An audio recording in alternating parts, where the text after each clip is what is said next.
4 साल बाद फिर आ गया है ओलंपिक में दम दिखाने का मौका। नमस्कार, आपके साथ मैं हूं गुलविश और आप देख रहे हैं ओलंपिक पर हमारी स्पेशल सीरीज केंट आरो प्रेजेंट्स दिखा दो दम।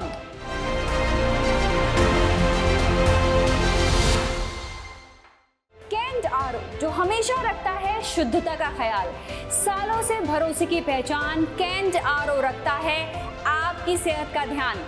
इस सीरीज में आज हम आपको मिलवाएंगे भारतीय कुश्ती की उभरती हुई पहलवान अंतिम पंघाल से, जिनका ओलंपिक तक पहुंचने का संघर्ष देखकर आप दंग रह जाएंगे। हरियाणा के हिसार जिले में जन्मी अंतिम पंघाल के नाम से लेकर काम तक की कहानी बेहद रोचक है। 2 बार अंडर 20 विश्व चैंपियन, एशियाई खेलों और सीनियर विश्व कुश्ती चैंपियनशिप की पदक विजेता और इसके साथ साथ अर्जुन अवार्ड जीतने वाले अंतिम के परिवार का संघर्ष भी कम नहीं। मेरी सहयोगी गायत्री चौहान पहुंची अंतिम पंघाल के गांव। अंतिम से और उनके माता पिता से बात की। पूरा देश बोल रहा है अंतिम पंघाल दिखा दो दम।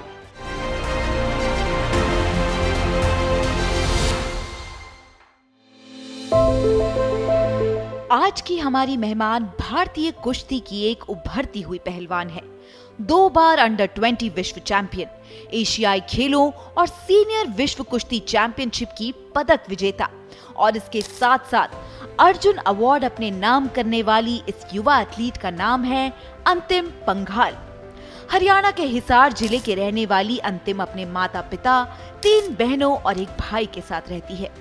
पिता ने बेटी की कुश्ती करियर को सपोर्ट करने के लिए अपने परिवार को भी एक जगह से दूसरी जगह पर शिफ्ट कर दिया। जमीन बेच दी, ट्रैक्टर बेच दिए, पर पिता को अंतिम पर पूरा भरोसा था और उन्होंने अपने पिता के भरोसे को जल्द ही परिणाम में तब्दील कर दिया।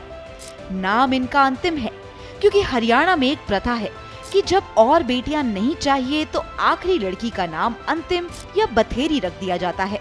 पर अपने नाम के बिल्कुल विपरीत अंतिम ने अपनी मेहनत और लगन के दम पर अपने आप को अव्वल नंबर पर लाया और अब ये जाने वाली है पेरिस, देश को ओलंपिक गेम्स में रिप्रेजेंट करने और देश का नाम रोशन करने।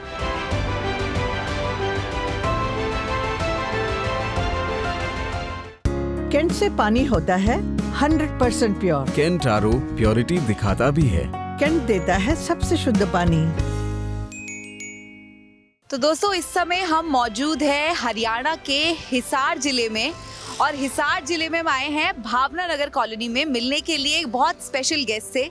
ये जो हमारी गेस्ट है ये है कुश्ती चैंपियन, रेसलिंग करती है भारत के लिए और इस बार पेरिस के 2024 ओलंपिक्स में हमारे देश को रिप्रेजेंट करने जा रही है अंडर द 53 केजीज कैटेगरी। तो अब हम पहुंच गए हैं इनकी गली में। अब हम आगे यहाँ से बढ़ेंगे और मिलेंगे अपनी इस मेहमान से। तो चलिए मेरे साथ। नाम इनका मैं बता दूं, इनका नाम है अंतिम पंघाल और ये बहुत ही टैलेंटेड रेसलर है। We can not wait to meet her. तो चलिए।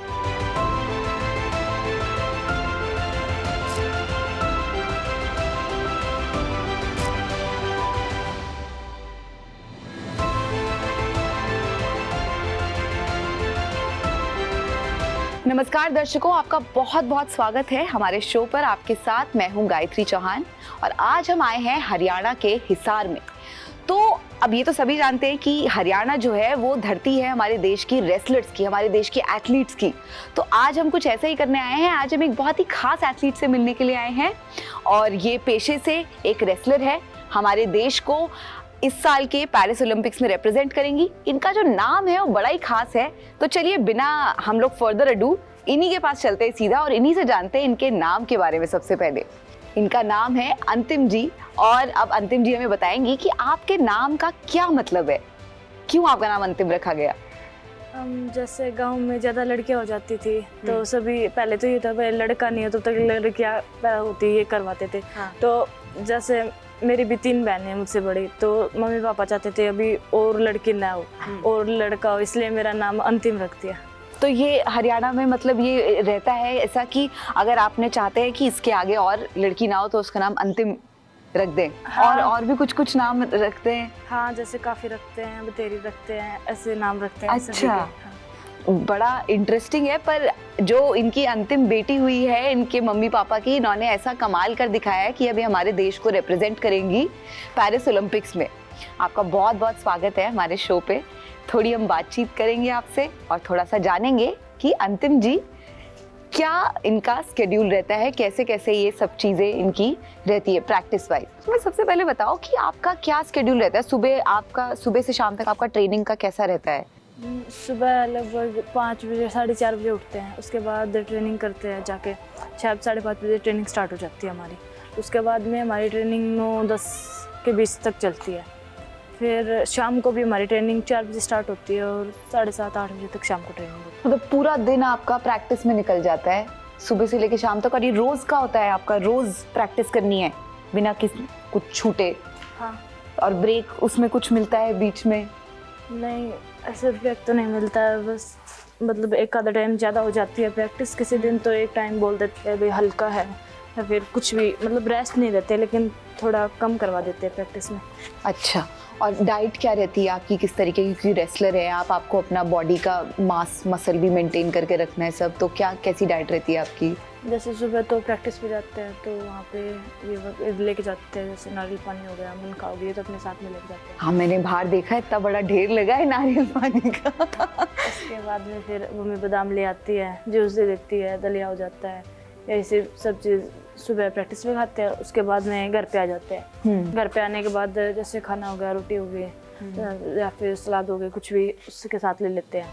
फिर ये सो जाते हैं दूध पी के, उठ के फिर वही प्रैक्टिस। फिर शाम को फिर प्रैक्टिस। मतलब बहुत ही मेहनत भरा काम है ये रेसलिंग का। और मतलब जिस हिसाब से आप प्रैक्टिस भी करते हैं, फिर अपना डाइट का भी बहुत ध्यान रखना पड़ता है, बहुत सारी चीज़ें हैं जो इसमें ध्यान में रखनी पड़ती है। अच्छा, बीच में आपका जो एक चीज़ हुई थी, विनेश फोगाट को जब एशियन गेम्स के लिए भेजा जा रहा था और उस टाइम पे आपने अपील डाली थी और फिर फाइनली आपका उसमें आगे हो गया था, आप गए और आप मेडल भी लेकर आई। उस टाइम पर कैसा, आप उस टाइम पे क्या आपकी मानसिक स्थिति थी, कैसा आपको उस टाइम पर लग रहा था कि हो पाएगा नहीं हो पाएगा, इस सब के बारे में थोड़ा, उस समय के बारे में थोड़ा हमें बताएं। जैसे उस टाइम पे जब ये चल रहा था इसी को डायरेक्ट भी चल जा रहा है, तो उस टाइम पे कंपटीशन बहुत ज़्यादा थे। जूनियर की ट्रायल भी थी, सीनियर वर्ल्ड की ट्रायल भी, जूनियर वर्ल्ड भी था, सीनियर वर्ल्ड भी था, बहुत कंपटीशन थे। वैसे तो कंपटीशन लड़ रहे थे, लेकिन एक तरफ से ये भी था कि भाई सभी जगह पे जाना है, वो भी करना है, वीडियो बनानी है, वो भी सब कुछ करना पड़ता था। भाई इसमें भेजा नहीं जा रहा है, उसके लिए भी वो करना है। तो लेकिन जब मैं जूनियर वर्ल्ड में बाहर गई थी तो उन्होंने बोला, मैं वहाँ पे जब गई तो उसी दिन पता चला कि वे उनको इंजरी हुई है, जिसकी वजह से मुझे भेजा जा रहा है। पर आपको भेजा और आप मेडल लेकर आई इंडिया के लिए। हाँ। है ना? और अब उसकी वजह से अब आप आगे चल के अब आप पेरिस ओलंपिक्स में भी जाएंगी। कैसा लग रहा है आपको? पेरिस जा रही हैं आप और देश को, हमारे देश को रिप्रेजेंट करके वहाँ जाएंगी, कैसा लग रहा है आपको, कैसी फीलिंग है? जैसे मेरा सीनियर वर्ल्ड चैम्पियनशिप में ब्रॉन्ज मेडल आया था, तो उसकी वजह से मुझे ओलंपिक कोटा मिला है जी। तो वहाँ पे 2024 में ये पेरिस ओलंपिक है जहाँ पे मुझे 53 kg में खेलने को मिलेगा जी। तो मैं जैसे वहाँ पे मेरा ब्रॉन्ज मेडल आया था, मैं चाहूँगी मैं इससे भी अच्छा मेडल लेके आऊँ ओलंपिक। बिल्कुल लेकर आएंगी आप। और जिस तरीके से आप प्रैक्टिस करती हैं, जिस तरीके से आपने अपनी पूरी ज़िंदगी इस चीज़ में डाल दी है, इस प्रैक्टिस में, रेसलिंग की, कुश्ती की, तो हमें बिल्कुल उम्मीद है कि आप ज़रूर मेडल लेकर आएंगी। और थोड़ा हमें बताइए अपना, आपके पास थोड़ा बहुत अगर फ्री टाइम होता है उसमें क्या करना पसंद करती है आप?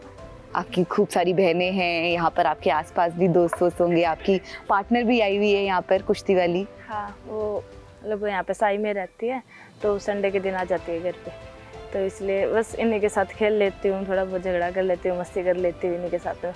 अपने संघर्ष के बारे में थोड़ा बताएं हमें अंतिम। आपके फादर से हमने अभी बात करी थी, उन्होंने बताया कि किस तरीके से उनको अपनी ज़मीनें बेचनी पड़ी है और आपको आगे बढ़ाया, तो आप परिवार ने, सबने एक साथ किस तरीके का संघर्ष देखा है, उसके बारे में थोड़ा आप बताओ।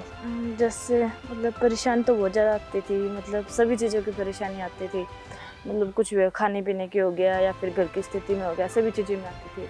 लेकिन जैसे मम्मी पापा, भाई बहन या फिर कोच तक भी सभी सपोर्ट करते थे। अगर किसी चीज़ की जरूरत हो तो कोच भी हमारा सपोर्ट करते थे और मम्मी पापा तो करते ही थे। कैंट देता है 100% प्योर पानी और 4 साल तक फ्री सर्विस। प्योर पानी में मिनरल्स बने रहते हैं। कैंट देता है सबसे शुद्ध पानी। अंतिम के पिता से भी हमें बात करने का मौका मिला और उनसे बात करके हमने जाना कि किस तरह परिवार के संघर्ष और त्याग के बाद आज अंतिम इस मुकाम को हासिल करने में कामयाब रही है। आइए सुनाते हैं अंतिम के पिताजी से हुई बातचीत। ये मेरे 4 बेटियां हैं, एक बेटा छोटा। तो सबसे बड़ी बेटी का नाम सरिता, जो कबड्डी की नेशनल लेवल की बढ़िया प्लेयर रही है। उसी ने इसको राय दी कबड्डी की बजाय आप रेसलिंग में जाओ, उसमें एकल का गेम होता है, उसमें आपको सफलता मिलेगी।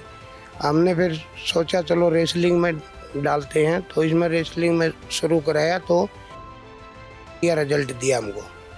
फिर हमने और कोशिश करी, बस साथ में रहें और इसकी प्रैक्टिस कराएं। तो हमने 7 साल हो गए इसको दिन रात मेहनत करवाते हैं और आज ये जो ओलंपिक भी क्वालिफाई किया हमारी बेटी ने, हम बड़े खुश हैं और यही चाहेंगे भी ओलंपिक में हम मेडल लेके आए। हमारे पास जो 3 महीने का टाइम बचा है, इसमें और डबल मेहनत कराएंगे और देश को मेडल दिलाएंगे। कोई भी पहलवान हो, पहलवान के बहुत अधिक खर्चे होते हैं, वो एक आम आदमी सहन नहीं कर सकता। और हम तो बहुत गरीब आदमी थे, 2.5 एकड़ ज़मीन थी, उसमें तो घर का काम भी नहीं चला, पहलवान तो दूर की बात होगी। तो हमारी कुछ ज़मीन भी बिकी हैं, हमारा कुछ और साधन थे, ट्रैक्टर टुक्टर वो भी बिका है। फिर लेकिन हमने यही सोचा था भाई हम हमारी बेटी को मुकाम तक ले जाए। रेसलिंग में डाली तो इसकी भी रुचि थी, अंतिम की भी रुचि थी। किसी भी कोई भी खिलाड़ी होगा, उस गेम में उसकी रुचि होगी, उसका ही वो प्लेयर बन सकता है। ये अपने रुचि हो किसी बैडमिंटन में, आप उसको डाल ले रेसलिंग में तो बच्चा नहीं होगा। इसकी रेसलिंग में रुचि थी, हमने भी पता चल गया। मैं भी मेरे टाइम का मतलब कबड्डी का एक बढ़िया खिलाड़ी रहा हूँ, इसलिए मैंने सोचा कि कौन को बच्चे को तो निखारें हम। हमने ये ठानी और हमने ये करके दिखाया। और बुरे हालात हो गए थे जब हम मेहनत करवा रहे थे। उसके बाद में भी ट्रायल में भी अंतिम फर्स्ट आई थी, लेकिन जो हेडॉक कमेटी थी वो ज़बरदस्ती विनेश फोगाट को 53 किलो में और इसको बजरंग को 65 किलो में भेज रही थी। वो बिल्कुल गलत तरीका था, लेकिन विनेश ने, हमारी बेटी ने कदम वापस लिए, मैं उसकी सराहना करता हूँ। और अगर वो 2 महीने का अगर वो अंतिम पर मानसिक तनाव नहीं आता तो वहाँ पर ब्रॉन्ज की बजाय गोल्ड में बदलती। अब जो पेरिस की लड़ाई होगी हम इसमें साबित करके दिखाएंगे भाई हमने भी को मेहनत कराई है, हमारी गुड़िया ने भी मेहनत करी है। हाँ मेडल लेके आएंगे हम, इसमें कोई शक नहीं। हम हमारे देश की झोली में पेरिस में से जो अपने ओलंपिक होगा, देश के झोली में मेडल डालेंगे। इनसे बात करके हमने जाना कि अंतिम के तो खून में ही स्पोर्ट्स दौड़ता है, पर इसके बावजूद पूरे परिवार ने उस समय बड़ा कठिन समय देखा जब विनेश फोगाट के साथ इनकी एशियाई गेम्स कोटा को लेकर विवाद हुआ।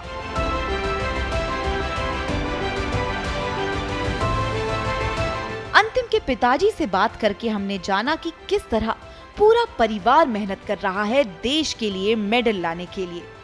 आगे चल के हमने जाना अंतिम से ही उनकी माताजी के बारे में। आइए सुनाते हैं आपको। तो अभी हम मम्मी जी के पास भी आके बैठे हैं। मम्मी जी जो अंतिम को खिलाती है, पिलाती है और इनको एकदम रिष्ट पुष्ट बनाती है। तो अंतिम, मम्मी का कितना बड़ा योगदान है आपके इस सफ़र में, थोड़ा उसके बारे में बताओ। जैसे मम्मी पापा का जो शुरू से स्पोर्ट है, मम्मी पापा हमेशा से सपोर्ट करते हैं खाने पीने में या फिर किसी चीज़ में। मतलब सुबह मम्मी जूस निकाल के देके आती है, बादाम वगैरह के देके आती है। अगर घर पे कोई ना हो तो पैदल भी चली जाती है देने के लिए। मतलब मम्मी बहुत ज़्यादा सपोर्ट करती है मुझे। अब आगे जो ओलंपिक्स है उसकी क्या तैयारी चल रही है? अभी कितना कम ही समय बचा है, अब तो कुछ ही महीने बचे हैं। क्या तैयारी चल रही है, कैसी चल रही है, उसके बारे में थोड़ा बताओ हमें। वैसे तो अच्छी प्रैक्टिस चल रही है, कोच भी ध्यान रखते हैं, फिजियो भी है मेरे पास में जो इंजरी से का भी सभी चीज़ों का ध्यान रखता है।